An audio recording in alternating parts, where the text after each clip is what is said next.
Keinformasi emiten pemirsa di mana PT Harta Dinata Abadi Tbk atau HRTA menggandeng PT Bank Syariah Indonesia Tbk atau BRIS dan entitas anak PT Gadai Cahaya Dana Abadi untuk memperluas bisnis emas batangan dan layanan penitipan emas, di mana kerjasama ini bertujuan untuk mendukung dan mengembangkan kegiatan usaha di masing-masing pihak.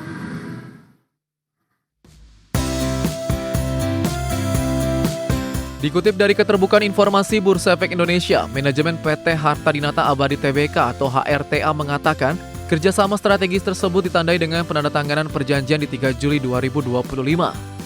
Dalam kerjasama ini, HRTA bertindak sebagai penyedia dan penjual emas batangan BSI Gold, PT Bank Syariah Indonesia Tbk atau BRIS sebagai pembeli, dan PT Gadai Cahaya Dana Abadi atau GCDA sebagai penyedia layanan penitipan emas dengan berbagai gramasi mulai dari 1 gram hingga 1000 gram. Kerjasama ini bertujuan untuk mendukung dan mengembangkan kegiatan usaha masing-masing pihak.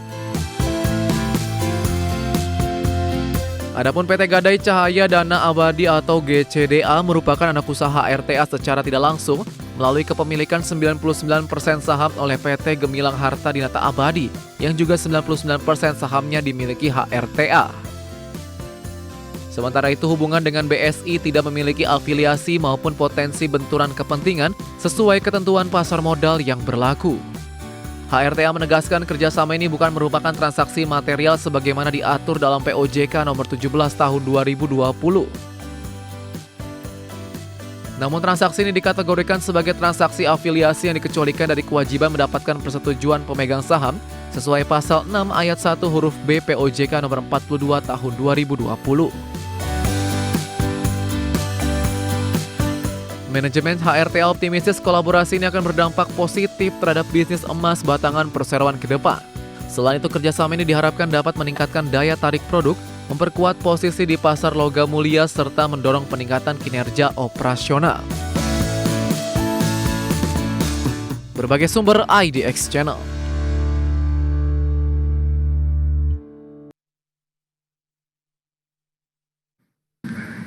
Secara teknikal pemirsa, di sepanjang perdagangan hari ini saham Harta melaju atau dominan bergerak di zona hijau ketika indeks harga saham gabungan lebih cenderung bergerak stagnan meskipun jelang penutupan penguatannya lebih ke arah terbatas. Langsung saja kita ke grafis yang pertama.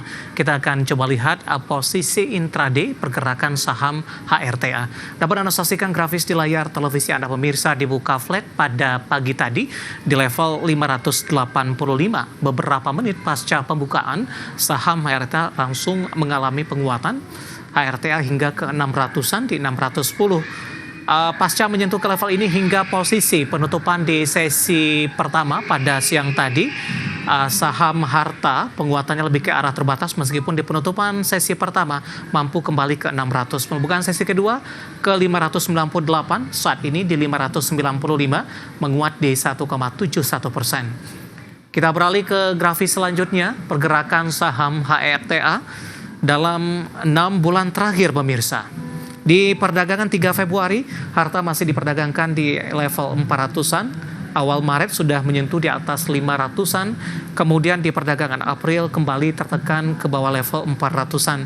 Mei menguat ke 655, 2 Juni ke 640, di 13 Juni ini sempat menyentuh ke level 725, intraday tertinggi dalam 6 bulan terakhir.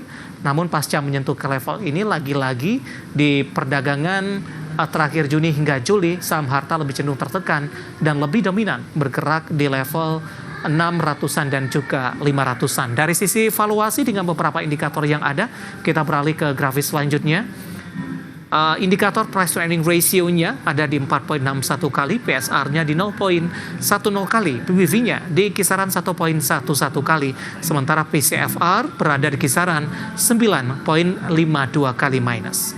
Kombinasi secara teknikal, fundamental, dan juga dari sisi valuasi, dan semoga bisa menjadi salah satu referensi untuk Anda.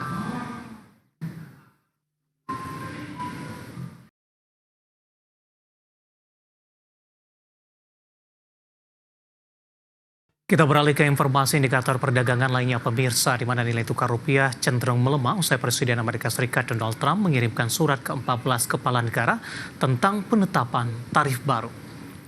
Dikutip dari data RTI hingga perdagangan Selasa siang, rupiah tampaknya memangkas pelemahan dengan menguat tipis di 0,08% di level 16.222 per dolar Amerika. Di mana sebelumnya nilai tukar rupiah dibuka melemah di 0,2% ke level 16.265 per dolar Amerika Serikat. Sementara indeks dolar Amerika di Selasa pagi juga melemah di 0,12% di angka 97,36. Pergerakan rupiah dibayangi kabar terbaru tentang tarif impor barang ke Amerika Serikat, di mana Senin Presiden Amerika Serikat Donald Trump mengirimkan surat ke 14 kepala negara tentang penetapan tarif baru. Salah satunya dikirimkan ke Indonesia. Prabowo Subianto kepada Presiden Prabowo Subianto maksud kami, di mana dalam akun thread sosialnya Trump mengatakan mulai 1 Agustus 2025 Amerika akan menjatuhkan tarif sebesar 32% ke semua produk Indonesia yang akan dikirim ke Amerika terpisah dari tarif sektoral yang dijatuhkan. Langsung saja kita akan update seperti apa pergerakan nilai tukar rupiah terhadap sejumlah mata uang utama berikut ini. Dapat Anda saksikan grafis di layar televisi Anda pemirsa. Pergerakan nilai tukar rupiah terhadap dolar Amerika Serikat di 16.224 rupiah update jelang penutupan. Sementara saat ini menguat di 0,20% di 16.203. Intraday sempat ke 16.186 penguatannya dan pelemahan sempat ke 260-an pemirsa. Kemudian terhadap euro di 19.071 rupiah, pound sterling di 22.128 rupiah, kemudian terhadap yen Jepang di 111,02 rupiah.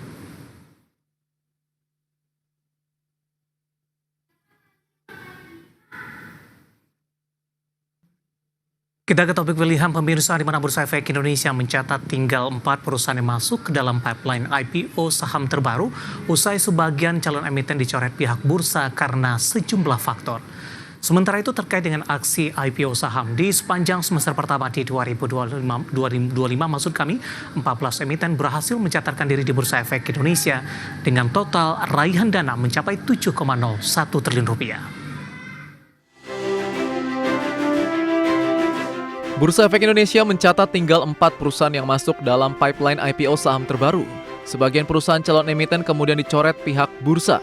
Direktur Penilaian Perusahaan Bursa Efek Indonesia, Igede Nyoman Yetna mengatakan, saat ini pasar saham Indonesia sedang ramai proses IPO. Pekan ini saja setidaknya ada 8 perusahaan yang akan melantai di bursa. Sementara itu terkait sejumlah perusahaan yang keluar dari pipeline, Nyoman menyebut hal itu karena sejumlah faktor diantaranya pemutakhiran data, emiten membutuhkan waktu lebih untuk pengurusan IPO atau memang ditolak oleh pihak bursa. Sebab sampai akhir semester 1 2025, pipeline IPO yang dimiliki Bursa Efek Indonesia diisi oleh 20 calon emiten. Sebelumnya Bursa Efek Indonesia juga mencatat sampai 20 Juni 2025 terdapat 14 emiten baru yang IPO dengan total dana yang dihimpun 7,01 triliun rupiah. Jumlah ini masih cukup jauh dari target Bursa Efek Indonesia sebanyak 66 perusahaan tercatat tahun ini. Selain itu jumlah aksi IPO pada semester 1 2025 menyusut dibandingkan periode yang sama pada 2024. Tercatat sebanyak 25 emiten menggelar IPO pada Januari-Juni 2024. Meskipun raupan dana IPO pada semester 1 2025 naik jika dibandingkan semester 1 2024 yang meraup dana segar dari IPO hingga 3,95 triliun rupiah. Penyusutan jumlah aksi IPO pada paruh pertama tahun ini terjadi seiring langkah seleksi ketat yang dilakukan oleh regulator.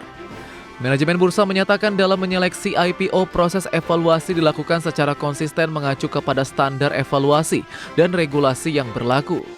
Lebih lanjut, Bursa Efek Indonesia terus mendorong perusahaan untuk mempersiapkan aksi IPO secara baik meskipun membutuhkan waktu lebih panjang sehingga akan menciptakan kesuksesan proses IPO. Selain aspek struktur IPO dan momentum yang tepat, keberhasilan sebuah IPO juga bergantung pada kesiapan perusahaan, mulai dari kinerja keuangan, tata kelola perusahaan, manajemen dan equity story yang disampaikan. Berbagai sumber IDX Channel.